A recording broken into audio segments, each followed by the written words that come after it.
सो यहाँ पे मैं रात के 3:30 बजे रेडी हो रही हूँ। क्यों रेडी हो रही हूँ? इससे पिछले वाला व्लॉग आप देखोगे तो समझ में ज़्यादा रिलेट कर पाओगे। 3:30 बजे रात तक पूजा का सारा खाना बन गया था, बस सब्ज़ी बची थी। जैसा मैंने आपको बताया, सब्ज़ी मैंने ही बोला कि छोड़ दो, पूजा करते हैं पहले। सब्ज़ी का काम अभी है नहीं, कंजक को खिलाना है सुबह कन्या पूजन के टाइम, और वो माता रानी को भोग लगेगा। नवमी का जो भोग होता है, हलवा पूरी चना सब्जी वो सब। तो मिक्की ने बोला ठीक ही बोल रही हैं आप, पूजा करते हैं पहले, क्योंकि पूजा का जो नवमी पूजा होता है उसका प्रसाद रेडी हो गया था। दाल पूड़ी, पूड़ी, गुलगुले, रसियाव, इतना सारा खाना रेडी हो गया था। तो मैं जल्दी से रेडी होके आ गई किचन में। एंड यहाँ मिक्की बोले दिया वगैरह लगा देता हूँ मैं, क्योंकि मैं थोड़ा ज़्यादा थक गई थी। स्काई परेशान कर रही थी, बीच बीच में जग जा रही थी, पता नहीं क्यों इतना डर रही थी, शायद मैं सोई नहीं थी उसके पास इसलिए। उसके बाद आ गई मैं किचन में पूजा करने।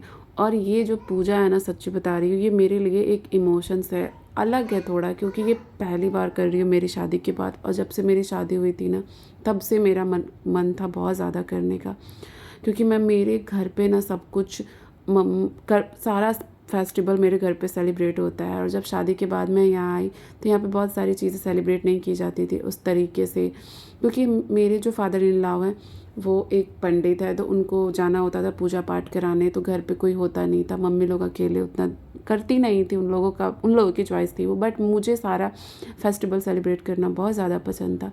और यही था एक कि मैं सब कुछ मिक्की मेरे साथ सेलिब्रेट करते थे, बट ये नहीं करते थे, बोलते थे अकेले इतना कुछ नहीं कर पाऊँगा मैं। पता नहीं इस बार माता रानी कैसे उन पे सवार हो गई, उन्होंने अपने से बोला कि इस बार हम लोग नवमी पूजा भी करेंगे, और मैं इतनी खुश हो गई। तो मैं जब बोली इतना खाना बनता है, तो कह रहा है नहीं नहीं हो पाएगा। मैं बोली मेरी मम्मा बनाती थी, कहता हो ही नहीं सकता है।